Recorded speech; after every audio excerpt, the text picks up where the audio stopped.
دوستوں، بزرگوں، بچوں، نوجوان ساتھیوں، اسلام کی پردہ نشین خواتین امت، السلام علیکم ورحمۃ اللہ وبرکاتہ۔ نحمدہ ونصلی علی رسولہ الکریم، اما بعد فاعوذ باللہ من الشیطان الرجیم، بسم اللہ الرحمن الرحیم۔ ان ربک یبسط الرزق لمن یشاء ویقدر انہ کان بعبادہ خبیرا بصیرا۔ صدق اللہ المولانا العظیم۔ صلاۃ والسلام علیک یا رسول اللہ، یا نبی اللہ، یا حبیب اللہ صلی اللہ تعالی علیہ وسلم۔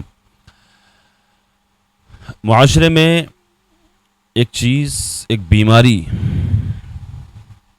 بہت تیزی سے پھیل رہی ہے جس کو کہا جاتا ہے ناشکری۔ آج ایک تفسیر پڑھ رہا تھا میں قرآن پاک کی، جس آیت کریمہ کی میں نے تلاوت کی، اس کی تفسیر میں پڑھ رہا تھا، مجھے بڑی پسند آئی اور بڑا اچھا لگا۔ الحمدللہ مجھے لگا ایسا کہ اللہ تبارک و تعالیٰ نے معروف تجھے اس لائق بنایا ہے کہ تیرے ذریعے مجھے ایک احساس ہوا ایسا کہ میرے ذریعے یہ لوگوں تک یہ بات پہنچ سکتی ہے۔ کیا پتہ کون سا بندہ عمل کر لے، کون صبر کر لے اس کو سن کر کے۔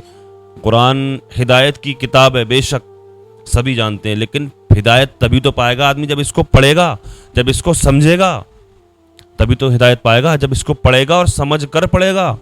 لیکن دین کی بات سننے کے لیے تیار نہیں ہے۔ اتنی بہترین تفسیر ہے اس کو میں ابھی آپ کو سنانے والا ہوں، اس کا ترجمہ میں آپ کو بتانے والا ہوں، اس کی تفسیر بتانے والا ہوں میں ابھی آپ کو۔ اگر آپ سن لیں گے تو صبر آئے گا آپ کو اور سمجھیں گے کہ اللہ تبارک و تعالیٰ نے ہر ایک انسان کو مالدار امیر کیوں نہیں بنایا۔ ناشکری کیوں کرتا ہے بندہ؟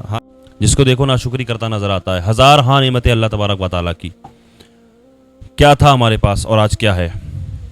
ذرا 20 سال پہلے جائیں، اس سے زیادہ نہ جائیں، 20 سال پہلے ہی چلے جائیں۔ کیا تھا ہمارے پاس؟ اگر کسی کے مرنے کی بھی خبر لے کر کے ہم جاتے تھے تو جب وہ دفن ہو جایا کرتا تھا تب ہم واپس لوٹتے تھے۔ یہ مثالیں بھی دی جاتی ہیں۔ کسی کے طبیعت خراب ہونے کی خبر دینے کے لیے جاتے تھے، جب واپس آتے تھے تو وہ اس کا انتقال ہو جایا کرتا تھا، دفن بھی ہو جایا کرتا تھا۔ یہاں تک بھی مثالیں دی جاتی ہیں۔ کیا تھا ہمارے پاس؟ کوئی سادھن نہیں، کچھ نہیں۔ اللہ کی ہزار ہاں نعمتیں ہمارے پاس، بائک ہمارے پاس، کئی گاڑیاں ہمارے پاس کھڑی ہیں، کار ہمارے پاس ہیں، سب کچھ ہمارے پاس۔ ہم تو منٹوں سیکنڈوں میں، کہیں سے کہیں گھنٹوں میں ہم بدیش پہنچ جایا کرتے، جہاں مہینوں کا سفر کیا جاتا تھا، پانی والے جہاز سے جایا جاتا تھا، اور آج 4-6 گھنٹوں میں ہم کہاں سے کہاں پہنچ جایا کرتے ہیں۔ کیا نہیں ہے ہمارے پاس؟ کیسی نعمتیں ہم کھا رہے ہیں۔ شیخ سعدی سے کسی نے پوچھا تھا کہ کیسا حال ہے؟ انہوں نے کہا تھا کہ اللہ تبارک و تعالیٰ کی نعمتیں کھا کھا کر دانت ٹوٹ گئے ہیں، لیکن زبان اللہ پاک کی ناشکری کرنے سے باز نہیں آ رہی ہے۔ ایک تفسیر پڑھ رہا تھا میں آج قرآن پاک کی۔ آپ نے ٹائٹل میں، تھمنیل میں بھی دیکھا ہوگا کہ اللہ پاک نے سب کو امیر کیوں نہیں بنایا۔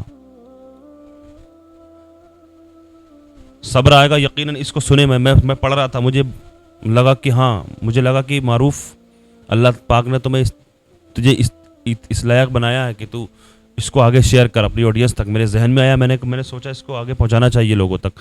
لوگ پریشان رہتے ہیں، ناشکری پہ ناشکری کرتے ہیں کہ اللہ پاک نے سب کو۔ اب یہ سن کر بھی شکر ادا کریں گے آپ؟ کیا آپ کو غریب بنایا؟ تو پھر اگر آپ غریب ہیں تو آپ کو غریب کیوں بنایا؟ یہ سن کر بھی، اس تفسیر کو سن کر میں بھی آپ شکر ادا کریں گے اللہ پاک کا کہ غریب بنایا تو ٹھیک ہے، اچھا ہے، غریب کیوں بنایا؟ یہ قرآن پاک کی آیت کریمہ کی جو میں نے تلاوت کی ہے، ان ربک یبسط الرزق لمن یشاء، بے شک تمہارا رب جس کے لیے چاہتا ہے رزق کھول دیتا ہے، یعنی رزق کشادہ کر دیتا ہے یا تنگ کر دیتا ہے۔ اللہ عز و جل کی قدرت میں ہے، وہی جس کا رزق بڑھانا چاہے بڑھا دیتا ہے اور جس کا تنگ کرنا چاہے کر دیتا ہے۔ بے شک وہ تمام لوگوں کے حالات اور مصلحتوں کو خوب جانتا ہے، لہٰذا اس نے جسے امیر بنایا وہ بھی حکمت کے مطابق ہے، اور جسے غریب رکھا وہ بھی حکمت کے مطابق ہے۔ بے شک لوگوں کو امیر اور غریب بنائے جانے کی حکمتیں کیوں بنایا، اس کی وجہ، اس کی حکمت جان کر آپ حیران رہ جائیں گے۔ سنیں، میں آپ کو بتانے کے لیے جا رہا ہوں، جدھر میں لے کر کے جانا چاہتا ہوں میں آپ کو۔ اب ذرا سماعت کریں کیا حکمت ہے. یہ بیان کیا گیا، علماء نے بیان فرمایا، اس میں تفسیر میں لکھا ہے کیا حکمت ہے کہ اللہ تبارک و تعالیٰ نے سب کو امیر کیوں نہیں بنایا، کسی کو امیر کسی کو غریب کیوں بنایا. لوگ ناشکری کرتے ہیں. سنیں اب اس تفسیر کو سنیں، سماعت کریں. اللہ تعالیٰ نے تمام انسانوں کو مالی اعتبار سے ایک جیسا نہیں بنایا، بلکہ بعض کو امیر بنایا اور بعض کو غریب رکھا، اور اس میں اس کی بے شمار حکمتیں پوشیدہ ہیں. جیسے کہ ایک حکمت یہ ہے کہ بعض لوگوں کے ایمان کی بھلائی اسی میں ہوتی ہے کہ اللہ تعالیٰ انہیں مال عطا کرے اور وہ غریب ہو تو ان کا ایمان تباہ ہو جائے گا. اللہ اکبر.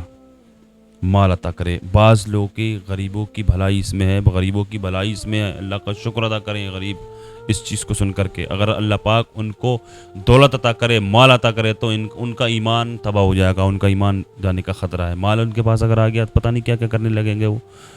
اللہ پاک اس لیے مال نہیں دیتا ان لوگوں کو. کچھ لوگوں کو یہ تفسیر پڑھ کر کے بتا رہا ہوں میں، قرآن پاک کی تفسیر بتا رہا ہوں میں آپ کو.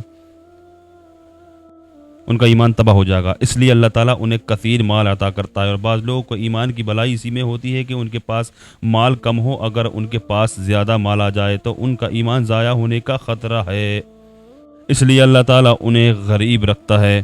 اور کچھ لوگوں کو مال اس لیے دیتا ہے اللہ پاک، اس لیے مال دیتا ہے کہ ان کا ایمان تباہ ہونے کا خطرہ ہے. مال اگر غریب رہیں گے تو نہ جانے کس راہ پر چلنے لگے، کس راہ کون سا قدم اٹھا دیں.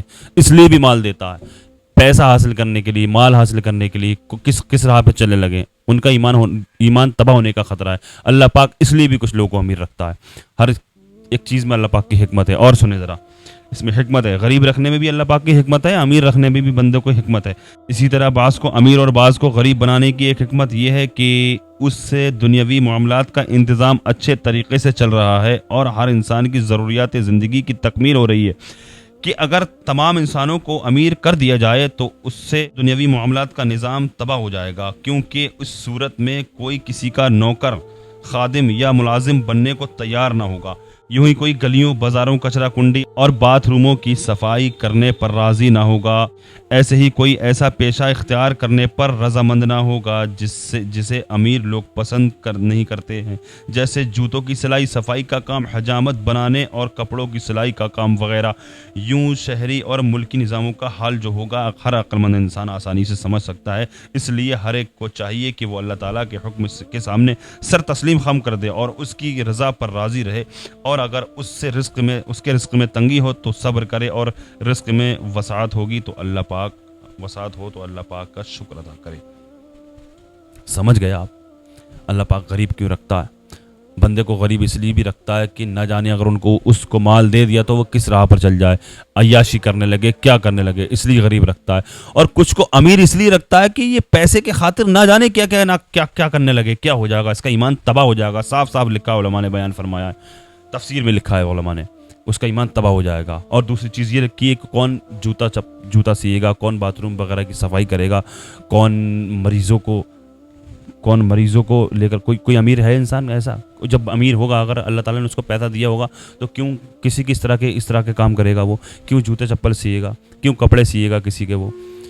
اس لیے ہر ایک چیز میں اللہ پاک کی حکمت ہے. اللہ پاک کی بارگاہ میں دعا اللہ پاک ہمارا آپ کو شکر ادا کرنے کی توفیق عطا فرمائے. اللہ پاک، کل میں نے سوال کیا تھا کہ وہ کون سا عمل ہے، صدقے کے تعلق سے میں نے بیان کیا تھا کل، صدقہ کتنا طاقتور ہوتا ہے. علماء نے، میں نے کل کی ویڈیو میں جو میں نے بیان کیا تھا، صدقے سے طاقتور کوئی چیز نہیں ہے. صدقہ بہت طاقتور ہوتا ہے، یہاں تک موت تک بھی ٹال دی جاتی ہے اللہ کے حکم سے صدقہ. لیکن صدقے سے بھی زیادہ افضل کون سی چیز ہے، کون سا عمل ہے صدقے سے زیادہ افضل؟ کل میں نے یہ سوال کیا تھا، اس کا جواب ہے صدقے سے زیادہ افضل ادھار دینا ہے. کسی کو اگر بندہ ادھار دیتا ہے کسی کی مجبوری میں تو اس سے صدقے سے بھی زیادہ افضل ہے. لیکن ایک حدیث پاک کا مفہوم آقا ارشاد فرماتے ہیں، جو بندہ ادھار لیتا ہے تو زندگی بھر اس کی ادھار کھانے کی ہی عادت پڑ جاتی ہے. ادھار سے بچنا چاہیے. آقا ارشاد فرماتے ہیں، حدیث پاک کا مفہوم ہے بندے کو ادھار سے بچنا چاہیے. ایک طرف آقا ارشاد فرماتے ہیں کہ جو بندہ جس کو جو ضرورت مند ہے، اگر بندہ اس کو ادھار دے گا تو اس کے بدلے میں جتنا اس بندے نے ادھار مال یا پیسہ کچھ بھی دیا ہے تو روزانہ جب تک وہ بندہ واپس نہ کر دے، روزانہ اس کو اس کے قیمت کے صدقہ دینے کے برابر اس کا ثواب ملتا ہے روزانہ، جب تک وہ واپس نہ کر دے. اتنا بڑا ثواب ہے. ادھار دینا چاہیے کوئی اگر مجبور ہے, اور ادھار سے بچنا بھی چاہیے. لہٰذا میری اللہ کی بارگاہ میں دعا ہے, اللہ تبارک و تعالی ہم اور آپ کو نیک عمل کی توفیق عطا فرمائے, گناہوں سے بچ کر سچی توبہ کرنے کی توفیق عطا فرمائے, دنیا کے تمام مسلمانوں کی عزت و آبرو کی, جان اور مال کی حفاظت فرمائے. اللہ پاک جو بیمار ہیں اللہ پاک ان کو شفا عطا فرمائے. خصوصیت کے ساتھ ابھی جو لوگ اس ویڈیو کو دیکھ رہے ہیں, ہم سب میں سے کوئی بھی اگر بیمار ہے, کوئی بھی اگر کسی بھی مرض میں مبتلا ہے, ہم سب کے عزیز و اقارب, متعلقین, محبین, احباب سب کو جملہ امراض سے شفا یابی عطا فرمائے. خصوصیت کے ساتھ مفتی سلمان اظہری صاحب کو اللہ پاک باعزت رہائی عطا فرمائے. جو بیجا مقدمہ بازیوں میں پھنسے ہوئے ہیں اللہ پاک ان کو اس سے چھٹکارا نصیب فرمائے. آقا کے صدقے میں میری دعاؤں کو اللہ پاک اپنی بارگاہ میں قبول فرمائے. آمین یا رب العالمین. السلام علیکم ورحمۃ اللہ وبرکاتہ.